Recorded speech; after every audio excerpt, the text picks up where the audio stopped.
It's great that the world is concerned about the human rights of people in Afghanistan, but where have you been? Literally, where have you been for the last 20 years? The war on terror has gone on longer than World War I and World War II put together. It has touched 85 countries. It has led to the death of civil liberties within the countries that launched it. This was a war of choice. When the United States announced that they wanted Osama bin Laden, the government in Afghanistan were quite clear. They were willing to provide him to be judged in a court of law. The United States were not even happy for him to go to The Hague. They wanted military action. Did that have something to do with the fact that within George Bush's administration, there were 6 senior executives at Lockheed Martin, a company which has benefited massively from the war on terror? This war, which has lasted 2 decades, has entailed the costs of about $6.4 trillion.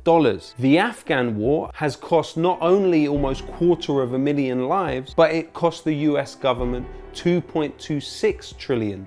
The US spent trillions, and where did it go? It went into the bank accounts of some of the most wealthiest people in the world. Some people call you the elite. I call you my base. It went to Dick Cheney's Halliburton. It went to Eric Prince, formerly of Blackwater. Would you be profiting from the war? Well, we're not there now, but any vendor that solves that solution, that's capitalism. That's what it's about. Blackwater killed many civilians in Iraq and were captured on camera doing so. It went into Veritas Capital, the second largest military contractor in Iraq. In Afghanistan, it owns DynCorp. DynCorp employees were hiring child prostitutes within Afghanistan. It went to Lockheed Martin, who within days of the announcement of the Afghan war got one of the largest no-bid contracts in US history. This war, as it always is, was a transfer of wealth upwards.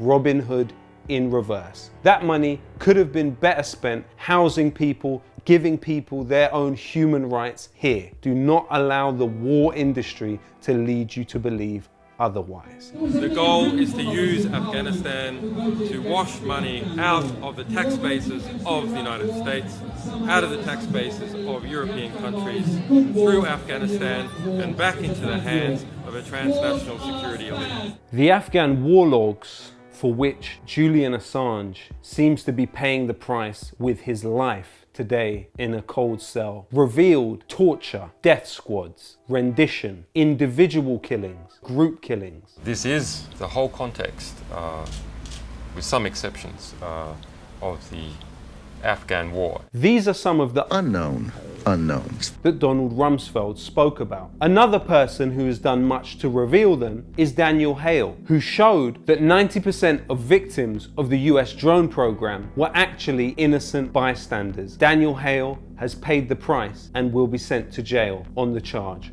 of espionage. So at a time where we have seen the main patriarchs of the war on terror, George Bush and Tony Blair, relentlessly rehabilitated and in fact oracleized, we simultaneously see those who have revealed the war crimes of these war criminals demonized, imprisoned and ignored completely. This is how they monsterize the humans and humanize the monsters. Overall, the war on terror is believed to have caused 37 million refugees. When we look at the war on terror as a force of displacement across the world, the very same governments that are involved in these NATO campaigns are also preventing people seeking asylum in their countries. We need to ensure that we are protected from a large-scale influx that can have detrimental effects. 35,000 people and over have died trying to get into Europe over the last 30 years. The Afghans that have died following their displacement and attempt to enter the EU include Reza Ibrahimi, a 15-year-old child who died in the camp in Lesbos on the 25th of August 2019. Amin Allah and Iftikhar, 18-year-old boys who both died under a freight train trying to get into Europe on the 7th of June 2019? Or what about Ali Reza, the 18-year-old who took his own life in Geneva in a shelter for unaccompanied minors on the 27th of March 2019? These governments are making it as difficult as physically possible for people from countries like Afghanistan to reach a safe haven. Contrary to this entirely manufactured but seemingly widespread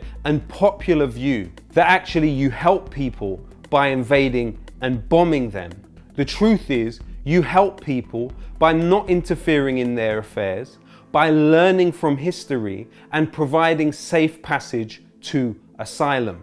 You help people by not haranguing those who rescue people in the sea struggling for life. Extraordinary morning we're having on the water, Kate. Just take a look. How many of you? 1, 2, 3, 4, 5. You can see 1, 2, 3, 4, 5, 6, 7, 8, 9, 10 men who are on the dinghy.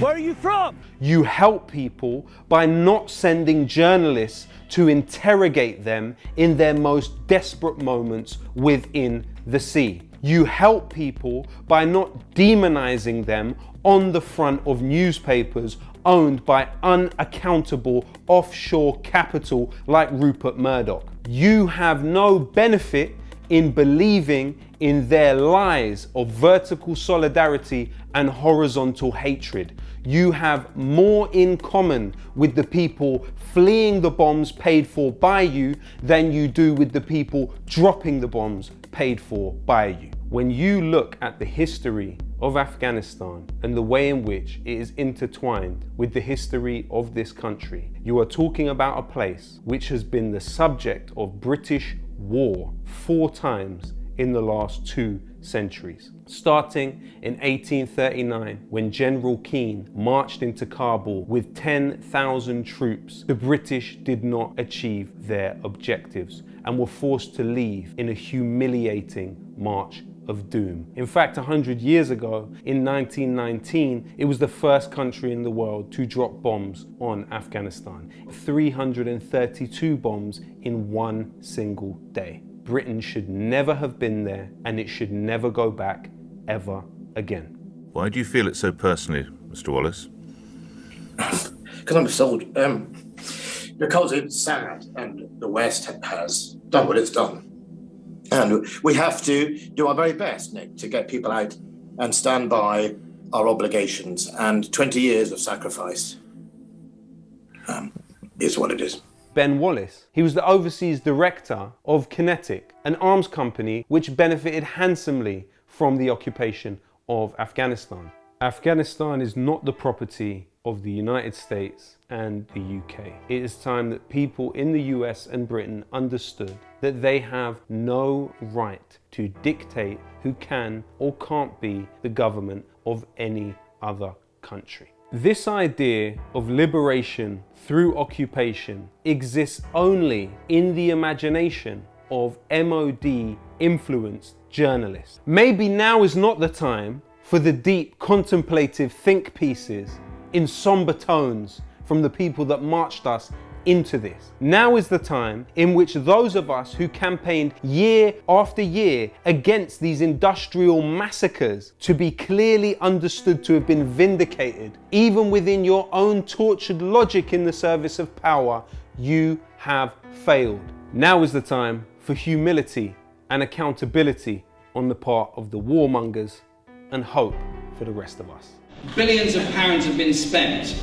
Hundreds of British soldiers have died. Hundreds of soldiers from other coalition forces have died. And thousands upon thousands of Afghan civilians and soldiers have also died. For what? For whom? For what purpose in the long run? Good riddance to the war on terror. 20 years of pain, suffering, and misery which could have been avoided. This time of threat inflation and overstated danger has to come to an end. You have 1 in 16 million chance of being anywhere near an act of political violence in this country. Why is it that all of this money has gone into fighting something that your chances of dying in are infinitesimal. Far more people are dying because of climate change and pollution than they are because of terrorism. It is a well-documented fact that the United States military is a bigger polluter than 140 countries and spends more than the next 7 countries put together on its military budget. Therefore, the US military is a bigger threat to you and to Afghans than the Taliban could ever be. Our future cannot be defined by warfare and enemies. We have to find a way in which humanity can come together to survive the major destabilization which climate change will bring. Yes, people, support Double Down News, join the Patreon if you want to see more videos like this, if you want to encourage independent media which is not beholden to the MOD and major corporate power. Join the future of journalism, join Double Down News on Patreon.